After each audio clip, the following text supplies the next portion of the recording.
साथियों नमस्कार and welcome to Samadhan the solution. I am doctor Ashok Vijay और आज मैं फिर से आरआरबी ग्रुप डी 2025 के लिए साइंस की बात करूंगा। और साइंस के जो फिजिक्स में का एक महत्वपूर्ण टॉपिक है द्रव्य के सामान्य गुण यानी प्रॉपर्टीज ऑफ मैटर की बात होगी। मोस्ट इम्पॉर्टेंट क्वेश्चंस MCQs की बात हो रही है और ये इसकी तीसरी वीडियो है। इसके पहले 2 क्लासेस हो चुकी हैं, आपने देखा होगा। और अभी ये साइंस की क्लासेस हो रही हैं और कुछ दिन ही बाद ही साइंस और GK GS दोनों की क्लासेस कंटिन्यू हो जाएंगी। ये तीसरी क्लास है। इसके पहले आपने क्लासेस देखा है और सराहा भी है और इस तरह से ही लगातार क्लासेस आपको देखने को मिलती रहेंगी। पूरी वीडियोज़ ध्यान से देखते रहिए और आपके बड़े काम की ये वीडियोज़ हो रही हैं। टॉपिक की बात करेंगे जो कि इसमें कवर किए गए हैं तो द्रव्य की अवस्थाएं, प्रत्यास्थता हो गई, श्यानता, पृष्ठ तनाव है, जल के विशेष गुण हैं, वेंचुरी मीटर क्या है इस पर बात हुई है, क्रांतिक व सीमांत वेग क्या हैं, बर्नौली का प्रमेय मोस्ट इम्पॉर्टेंट क्वेश्चंस की इससे आते हैं, पास्कल का नियम, व्यतिकरण सुघट्यपन क्या है यानी प्लास्टिसिटी, और यंग का प्रत्यास्थता गुणांक, इस पर भी बहुत प्रश्न आते हैं। तो लगातार वो उन प्रश्नों की बात की जा रही है जो कभी न कभी इस परीक्षा में आ चुके हैं, आरआरबी ने पूछा हुआ है या जिसके आरआरबी ग्रुप डी की इस 2025 में जो परीक्षा होने वाली है उसमें आने की पूरी संभावना है। तो ऐसे प्रश्नों के बंच ऑफ क्वेश्चंस को लिया गया है। बहुत ही ध्यान से देखिए क्योंकि बहुत ही महत्वपूर्ण आपके लिए साबित होने वाले प्रश्न है। आइए प्रारंभ करते हैं। पहला प्रश्न है, वेंटुरी मीटर से किसका मापन किया जाता है? What is measured by venturi meter? तो बहुत ही इम्पोर्टेंट क्वेश्चन। क्या ये द्रव की श्यानता से मापी जाती है, या द्रव का घनत्व डेंसिटी ऑफ फ्लड मापा जाता है, या किसी नली में द्रव के प्रवाह की दर मापी जाती है, या प्रत्यास्थता यानी इलास्टिसिटी मापी जाती है? देखिए वेंटुरी मीटर जो है ये एक नली है जिसमें द्रव की प्रवाह होता रहता है, उसी की दर नापी जाती है। So option number C is the right answer, rate of flow of a flood in the tube. तो इस ट्यूब में जो है फ्लो कैसा है, कितना है द्रव का, उसकी माप इस वेंटुरी मीटर के द्वारा किया जाता है। So option number C is the right answer.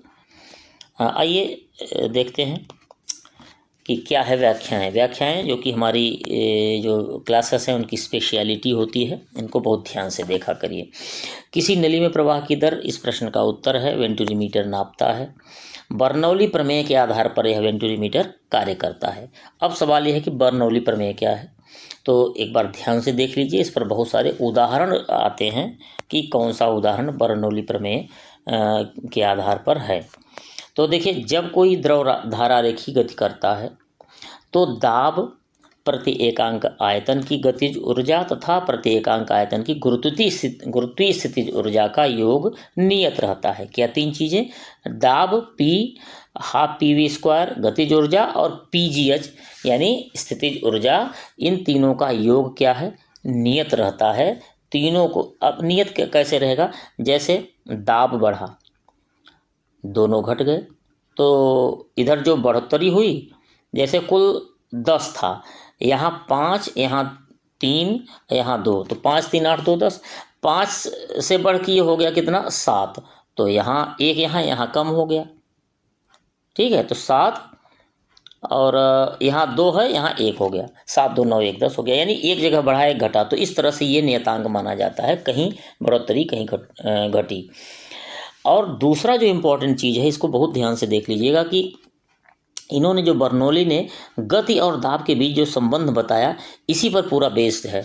इन्होंने बताया कि यदि वेग बढ़ेगा, गति बढ़ेगी, तो दाब कम हो जाएगा किसी चीज़ का, और इसी पर उदाहरण इनके हैं। तो बहुत ध्यान से देखिए, किसी चीज़ का वेग बढ़ेगा, ख़ासतौर से वायु का, द्रव का, तो उसमें क्या आएगा? दाब में कमी आ जाएगी। तो बर्नौली के प्रमेय पर उदाहरण सबसे ज़्यादा पूछे जाते हैं परीक्षा में। देखिए, हवाई जहाज़ का ऊपर उठना किस पर आधारित है? ये बर्नौली के प्रमेय पर। तुरंत आप बताएंगे कैसे हवाई जहाज़ ऊपर कैसे उठता है। तो देखिए, यदि हवाई जहाज़ की बात करेंगे तो इसमें ये जो इसके पंखे लगे रहते हैं इस तरह से, तो ये पंखों का आकार इस तरह से होता है, इधर थोड़ा सा मोटा इधर पतला होगा। तो क्या होगा कि पीछे से नीचे से पतला, यहाँ क्या होगा कि जब जैसे ही स्पीड बढ़ाएंगे इसकी हवाई जहाज़ की, जैसे जैसे स्पीड बढ़ेगी तो क्या हो जाएगा, दाब कम होता जाएगा। अब यहाँ जब स्पीड बढ़ रही है तो दाब ऊपर का यहाँ कम होता जा रहा है। जब दाब कम होगा और नीचे दाब अधिक हो जाएगा तो ये क्या करेगा, अपलिफ्ट करेगा, तो इसी से वायुयान ऊपर उठ जाएगा। यानी गति बढ़ी, दाब क्या हुआ, यहाँ ऊपर का दाब कम हुआ, नीचे का दाब वही है, क्योंकि दाब ऊपर नीचे बराबर था, लेकिन इसके आकार की वजह से जब ऊपर जो है गति बढ़ने से दाब ऊपर का कम हुआ, ऐसा ये ऐसा बनाया ही गया है। तो जब ऊपर का दाब कम हुआ तो नीचे का दाब बढ़ा और ये इसको दाब ऊपर प्रेस कर दिया और हवाई जहाज़ उठ जाता है। तो बर्नौली के प्रमेय पर ये भी बेस्ड है।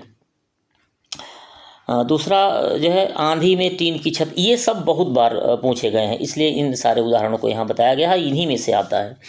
आंधी में टीन की छत उड़ जाती है। अब देखिए जैसे कोई एक घर है, ये मान लीजिए एक घर बना हुआ है और इस तरह से, और इसमें ये टीन की छत लगी हुई है, आंधी आई टीन की छत उड़ जाती है, तो ये भी बर्नौली प्रमेय पर आधारित है। क्योंकि देखिए स्पीड से आंधी आई तो इस क्षेत्र का पूरा जो है नीचे भार दाब उतना ही है, क्योंकि ऊपर का वेग जो है बढ़ा, जब वेग बढ़ा तो दबाव कम हो गया, तो ऊपर का दबाव कम हो गया, नीचे का दबाव ज़्यादा है, पहले से उतना ही है, यहाँ तो कम हुआ नहीं, तो ये सीधे उठा के ऊपर फेंक देगी, तो ये छत हट जाएगी। तो ये भी एक प्रकार का बर्नौली के प्रमेय का उदाहरण हो गया। क्रिकेट की गेंद का स्विंग होना, सेम वही चीज़ है। इसको इस तरह से, गेंद है उसको इस तरह से घुमाते हैं कि जैसे ही घूमेगी तो दाब जो है ऊपर का दाब कम होगा, नीचे से स्विंग करती जाएगी। तो ये एक बर्नौली के प्रमेय का अगला उदाहरण हो जाता है।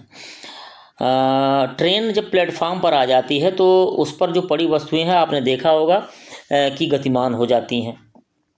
कई बार आपने देखा होगा ट्रेन आती है तो लोग कहते हैं कि देखिए ट्रेन आ रही है, हट जाइए, अब ये ट्रेन इधर से आ रही है, यहाँ प्लेटफार्म पर खड़े हैं।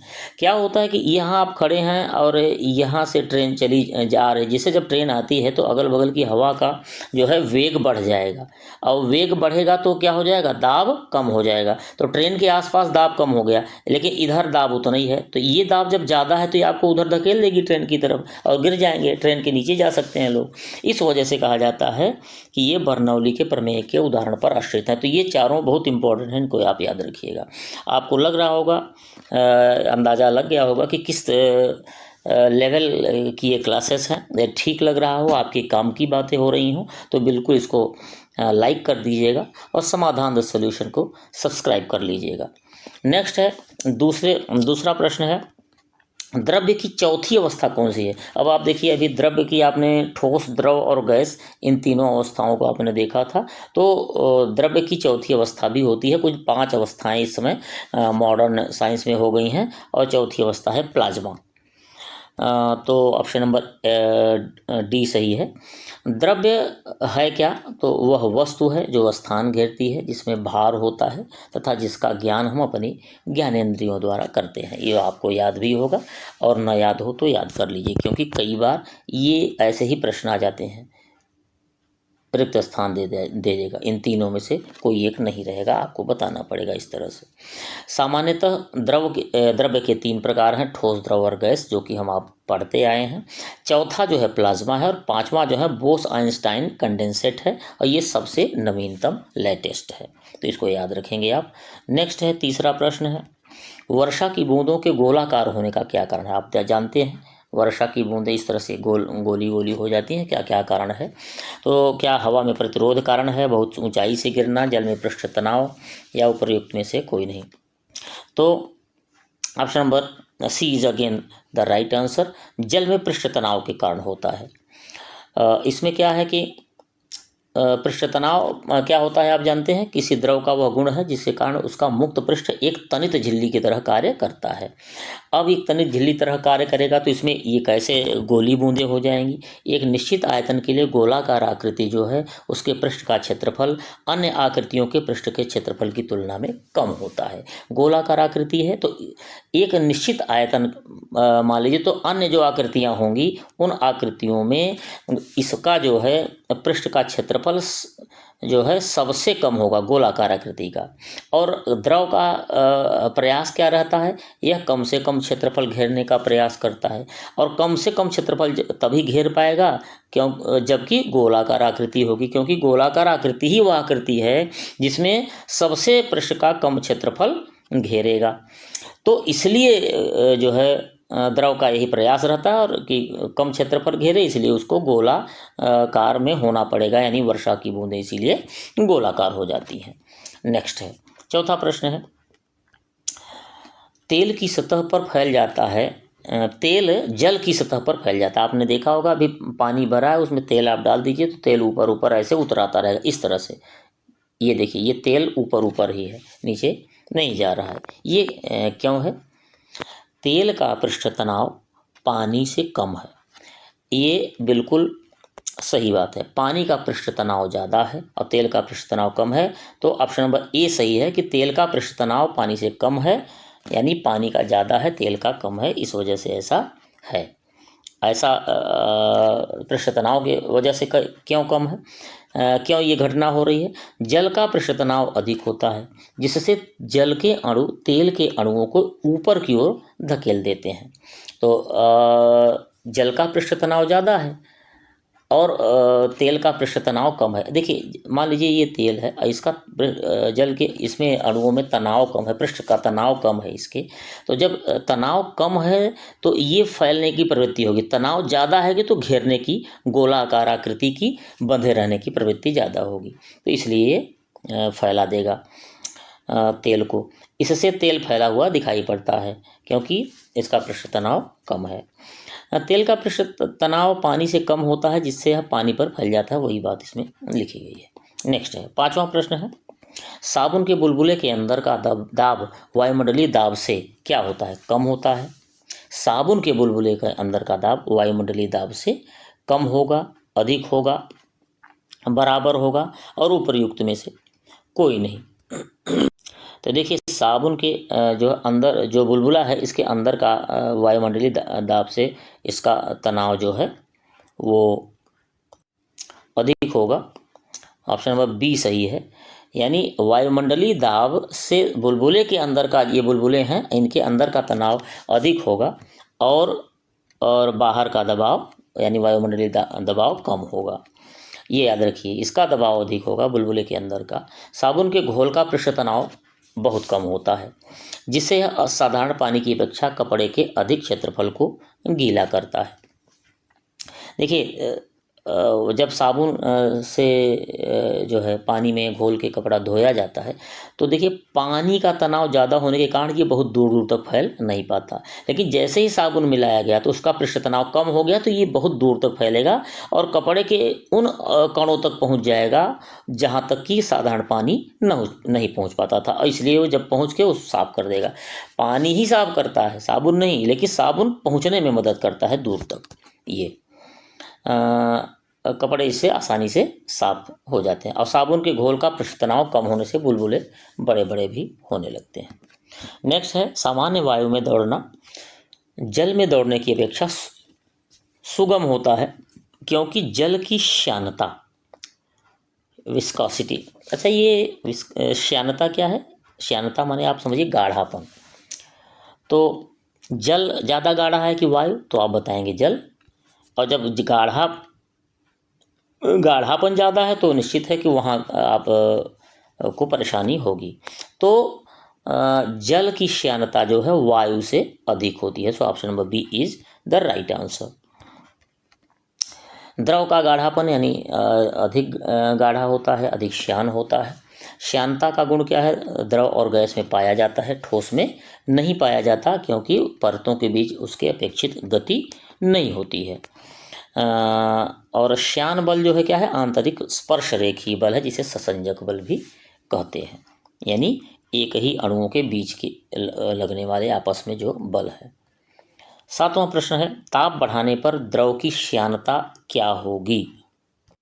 ताप बढ़ाने पर द्रव की श्यानता यानी द्रव का गाढ़ापन क्या हो जाएगा? देखिए, द्रव ज़्यादा गाढ़ा होता है, कम हो जाएगा, तरल हो जाएगा, लिक्विड हो जाएगा, डाइल्यूट हो जाएगा। तो ताप बढ़ाने पर द्रव की श्यानता घट जाती है। सो ऑप्शन नंबर ए सही है। ताप बढ़ने से गैसों की श्यानता बढ़ जाती है और द्रव की घट जाती है। दोनों याद रखिएगा, द्रव की घटेगी और किसकी बढ़ेगी? गैस की बढ़ जाएगी।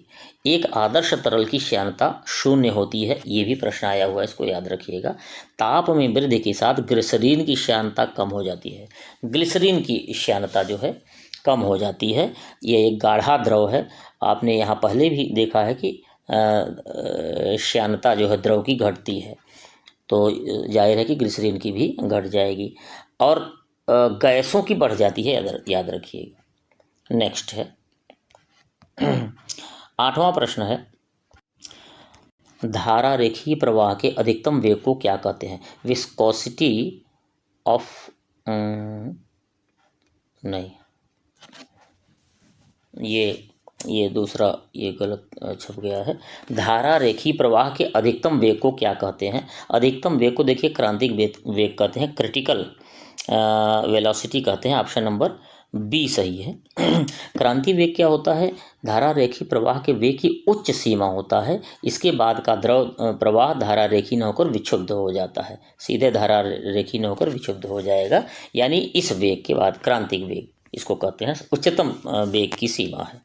धारा रेखीय प्रवाह क्या है? स्ट्रीमलाइन फ्लो क्या है? द्रव के प्रत्येक कण प्रवाह के दौरान उसी बिंदु से गुजरते हैं जिस बिंदु से उसके पहले वाला कण गुजरा रहता है। अब देखिए, एक पाइप है, इससे एक पानी के कण जा रहे हैं, तो जो पानी जा रहा है, तो जो ये आगे वाला जो, जैसे मान लीजिए 100 ग्राम पानी जा रहा है, 100 लीटर पानी जा रहा है, 100 ml पानी जा रहा है, तो पीछे के सारे 100 ml पानी के जो अणु हैं उसी रास्ते से जाएंगे। ऐसा नहीं है कि कुछ इधर रुक जाएंगे, कुछ उधर रुक जाएंगे। यही क्या है? धारा रेखीय प्रवाह, यानी एक स्ट्रीम लाइन में, सीधी लाइन में जाएंगे, एक धारा में जाएंगे। सीमांत वेग क्या है? टर्मिनल वेलोसिटी क्या है? एक प्रकार का नियत वेग है। जब कोई वस्तु किसी श्यान द्रव में गिरती है तो कुछ समय तक वस्तु का वेग एक समान हो जाता है, और यही है क्या? Terminal velocity.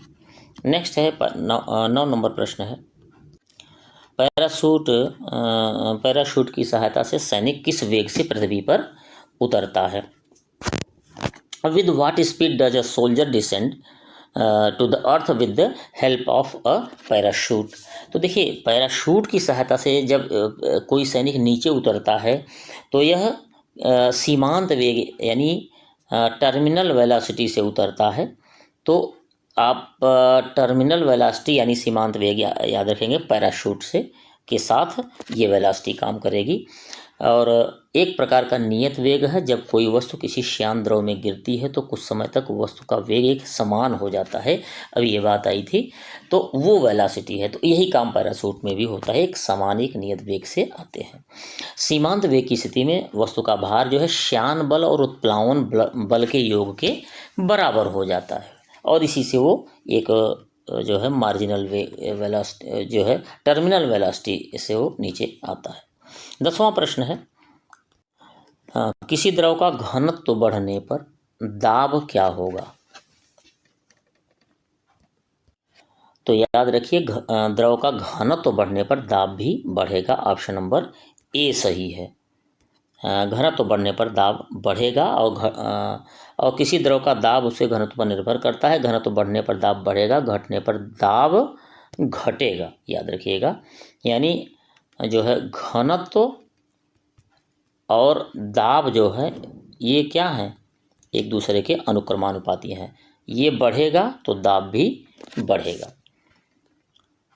और पास्कल का नियम देखते हैं कि द्रव के भीतर प्रत्येक बिंदु पर दाब समान होता है। यानी ये एक द्रव है, तो यहाँ प्रत्येक बिंदु पर दाब समान होगा, इसमें कोई अंतर नहीं होगा। और ऐसा इसलिए होता है कि गुरुत्वीय प्रभाव जो है नगण्य माना जाता है वहाँ। पास्कल के नियम पर आधारित विभिन्न यंत्र जो काम करते हैं, ये भी उदाहरण आते हैं। तो hydraulic lift, hydraulic brake, hydraulic press, ये जो हाइड्रोलिक से संबंधित ये चीज़ें हैं, ये सब पास्कल के नियम पर आधारित हैं, तो इसको याद रखिएगा।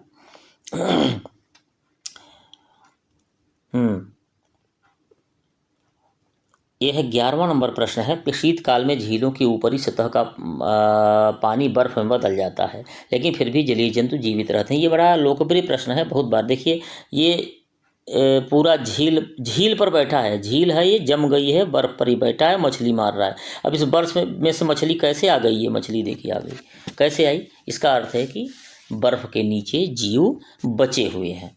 और क्यों? क्योंकि नीचे जो है जल द्रव की अवस्था में होता है, तो इसी वजह से जीव बचे हुए होते हैं। अब होता कैसे है? पानी का घनत्व जो है 4 डिग्री सेल्सियस पर अधिकतम होता है। इससे बर्फ की ऊपरी सतह के नीचे जल द्रव अवस्था में बना रहता है 4 डिग्री सेल्सियस पे। इसी कारण है कि जलीय जंतु जीवित रहते हैं। 4 डिग्री सेल्सियस जो है तापमान पर पिंड पानी में तैरता रहता है, जबकि 100 डिग्री पर डूब जाता है। तो ये भी याद रखेंगे। नेक्स्ट है 12वां प्रश्न है, हाँ, जल में नमक मिलाने पर क्या परिवर्तन होगा? तो जल में नमक मिलाने पर देखिए क्वथनांक बढ़ जाता है, बॉइलिंग पॉइंट बढ़ जाएगा और हिमांक बढ़ जाएगा, स्थिर हिमांक घट जाता है, याद रखिएगा। क्वथनांक बढ़ जाएगा और हिमांक क्या हो जाएगा? घट जाएगा। तो हिमांक घटेगा, क्वथनांक बढ़ेगा। यहाँ क्वथनांक जो कि बढ़ जाएगा, इसमें ऑप्शन सही दिया गया, सो option number A is the right answer. क्वथनांक बढ़ जाएगा, बॉइलिंग पॉइंट बढ़ेगा और जो फ्रीजिंग पॉइंट है हिमांक को घट जाएगा। नमक मिलाने पर क्वथनांक बढ़ेगा, हिमांक घट जाएगा। एक और देख लीजिए फैक्ट क्या है कि ताज़ा अंडे को नमक के घोल में डालने पर क्या होगा? अंडा जल में तैरने लगेगा और क्वथनांक में भिन्नता होगी।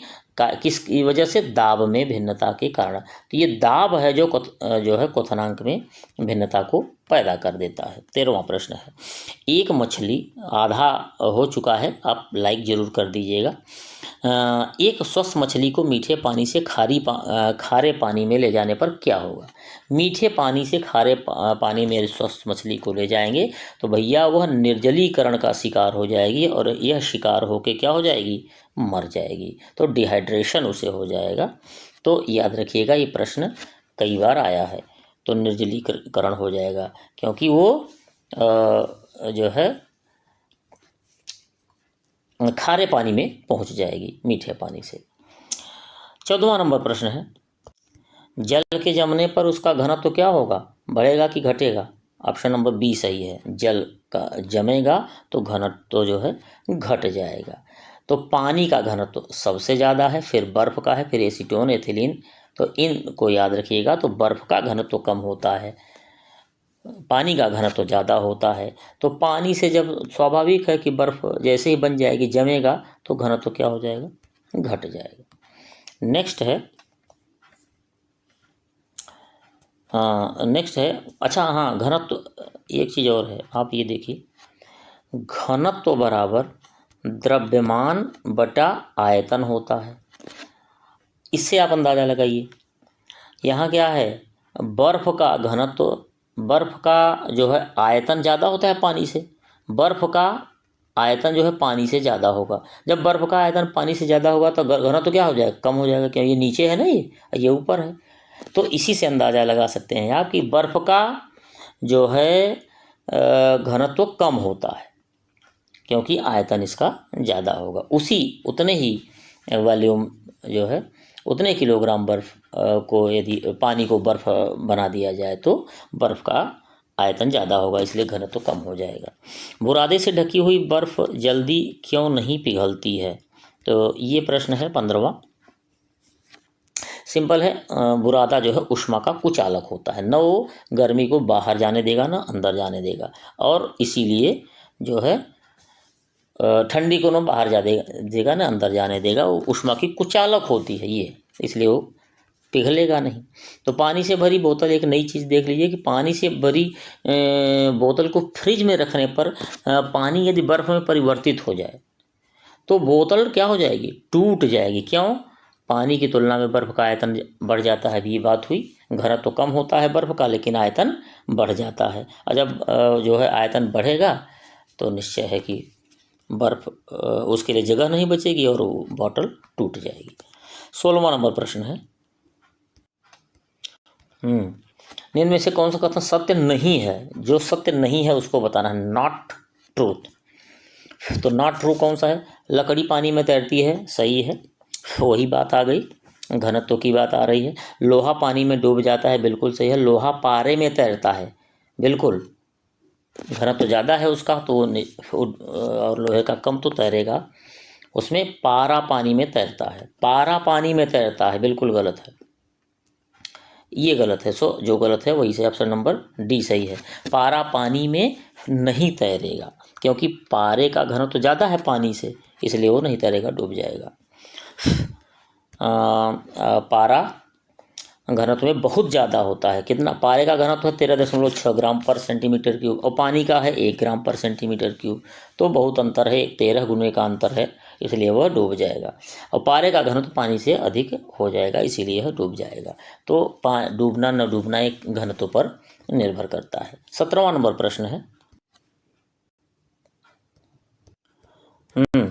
ताप में वृद्धि होने से द्रव का पृष्ठ तनाव क्या होगा? घटेगा। ऑप्शन नंबर बी सही है।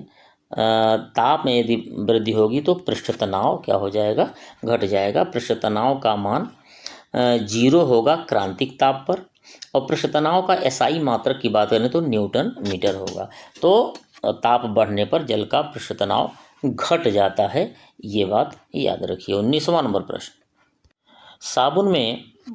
साबुन के बुलबुले में दिखने वाले रंग, आपने देखा होगा नीला पीला इस तरह से रंग दिखती है। ये देखिए, ये बुलबुलों में जो रंग है, और ये इंटरफियरेंस यानी व्यतिकरण के कारण होता है। तो याद रखिएगा, ये प्रश्न आया हुआ है। व्यतिकरण क्या है? वो प्रक्रिया है जिसमें समान आवृत्ति की 2 प्रकाश तरंगे किसी माध्यम में एक ही दिशा में गमन करती हैं, तो उनके अध्यारोपण के कारण प्रकाश की तीव्रता में परिवर्तन हो जाता है, और यही व्यतिकरण है। और इसी तीव्रता में जो है प्रकाश की तीव्रता में परिवर्तन होने से जो है कलर दिखाई पड़ता है। नेक्स्ट है 20वां प्रश्न है, इसके बाद 5 प्रश्न और बचेंगे। जब नमक को बर्फ से मिलाया जाता है तो ताप 0 से कम हो जाता है। नमक को बर्फ से मिलाने पर ताप जो क्या होगा? 0 से कम हो जाएगा। ऐसा क्यों होता है? तो देखिए, ऐसा जो ताप में ये कमी आती है, ये नमक और बर्फ के प्रगाढ़ अधिमिश्रण यानी strong admixture of salt and ice के कारण होता है। तो जो अधिमिश्रण बहुत स्ट्रांग होता है, जिसके वजह से ये 0 से नीचे आ जाता है टेम्परेचर। निम्न में से किसका, 21वां प्रश्न है, इस निम्न में से किसका प्रत्यास्थता गुणांक सर्वाधिक है? तो सबसे ज़्यादा प्रत्यास्थता गुणांक किसका होगा? देखिए, पहली बात तो याद रखिए कि रबर का सबसे कम होता है। प्रत्यास्थता समझ रहे हैं, इलास्टिसिटी। रबर को आप खींचेंगे फिर अपने पुरानी स्थिति में आ जाएगा। तो प्रत्यास्थता वही है कि आपने खींचा, पुरानी स्थिति में आ गई। तो रबर तो सबसे आसान है, खींच के पुरानी स्थिति में तुरंत आ जाता है, तो सबसे प्रत्यास्थता कम इसकी होगी। एल्यूमिनियम की सबसे ज़्यादा होगी, यानी धातुओं की सबसे अधिक होती है। सो ऑप्शन नंबर डी सही है, इसका प्रत्यास्थता गुणांक इनमें सबसे अधिक है। ये क्या है? किसी प्रत्यास्थता यानी इलास्टिसिटी किसी पदार्थ का वह गुण है जिससे वह उन पर प्रत्यारोपित बल को हटाने पर अपनी प्रारंभिक स्थिति में आ जाता है। रबड़ खींचे हैं, आपने अध्यारोपित किया बल को, जैसे ही छोड़ दिया अपनी पुरानी स्थिति में आ गया। ये पूर्णतया प्रत्यास्थ वस्तुओं का प्रत्यास्थता गुणांक 1.0 होता है। तो जो पूर्णतया प्रत्यास्थ है उनका 1.0 होगा। और यंग का प्रत्यास्थता गुणांक यदि आप देखेंगे तो सबसे कम यानी बढ़ते क्रम में है। सबसे कम रबर, फिर उससे ज़्यादा नायलॉन की, फिर लकड़ी, हड्डी, शीशा, एल्यूमिनियम, पीतल, स्टील, हीरा आदि की, इस तरह से बढ़ते क्रम में। इसको 1-2 बार ये याद रखिएगा, ये कई बार 2-3 का पूछ लेता है, तो आप के दिमाग में ये चीज़ें होनी चाहिए। इसको इस तरह से आप देखिएगा कि जो सबसे नरम आपको दिख रही हैं वो प्रत्यास्थता उसकी सबसे कम है, और जो कड़ी होती जा रही है तो प्रत्यास्थता बढ़ती चली जा रही है। हीरा बहुत कड़ा होता है, इस तरह से। 22वां नंबर प्रश्न है, यंग का प्रत्यास्थता गुणांक किस पर निर्भर है? देखिए, यंग के प्रत्यास्थता गुणांक पर भी लगातार प्रश्न आते रहे हैं। तो यंग का जो प्रत्यास्थता गुणांक है यह किस पर निर्भर है? On what does Young's modulus of electricity depend? तो प्रतिबल और विकृति ये दोनों पर निर्भर करता है, क्योंकि अनुदैर्घ्य प्रतिबल बटे अनुदैर्घ्य विकृति होती है यंग का प्रत्यास्थता गुणांक, तो दोनों पर निर्भर है। तो ऑप्शन नंबर सी सही है। यंग का प्रत्यास्थता गुणांक जो है पदार्थ की कठोरता को बताता है।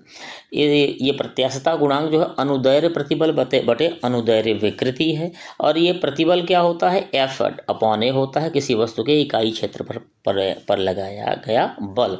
और विकृति क्या है? डेल्टा एल बटा एल, यानी लंबाई में परिवर्तन बटे मूल लंबाई, इसे विकृति जो है कहते हैं। तो प्रतिबल बटे विकृति, प्रतिबल बटे विकृति, यानी इन दोनों पर निर्भर है यंग का प्रत्यास्थता गुणांक। और चूंकि ये भी लंबाई से कट गई, इसलिए विकृति का कोई मात्रक नहीं होगा। 23वां नंबर प्रश्न है, इसके बाद 2 प्रश्न और आएंगे। बिना भंजन के पदार्थ के विकृत होने की योग्यता क्या कहलाती है? बिना भंजन के पदार्थ के विकृत होने की योग्यता, बिना भंजन बिना टूटे यदि पदार्थ के विकृत होने की योग्यता जो है वो विकृति, प्रत्यास्थता, सुघट्यपन, प्लास्टिसिटी इसे कहते हैं। बिना भंजन के जो है क्या विकृत होने की योग्यता, बिना टूटे हुए। प्लास्टिक क्या है? आप उसको तो पीट के नरम करके पीट के आप दूसरा आकार दे सकते हैं और टूटेगा नहीं। तो बिना टूटे हुए, बिना वो विकृत हो सकता है, उसका आकार चेंज किया जा सकता है प्लास्टिक से। ये प्लास्टिसिटी यानी उसको कहेंगे, क्योंकि उसी को प्लास्टिक कहते हैं, इसी गुण के कारण उसे प्लास्टिक कहते हैं। बिना टूटे हुए वो दूसरा रूप ग्रहण कर लेगा। 24वां नंबर प्रश्न, इसके बाद अंतिम प्रश्न होगा। सर्वाधिक ससंजक बल किसमें होगा?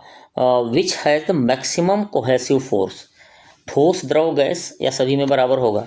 अरे भैया, ससंजक बल, ससंजक बल क्या है?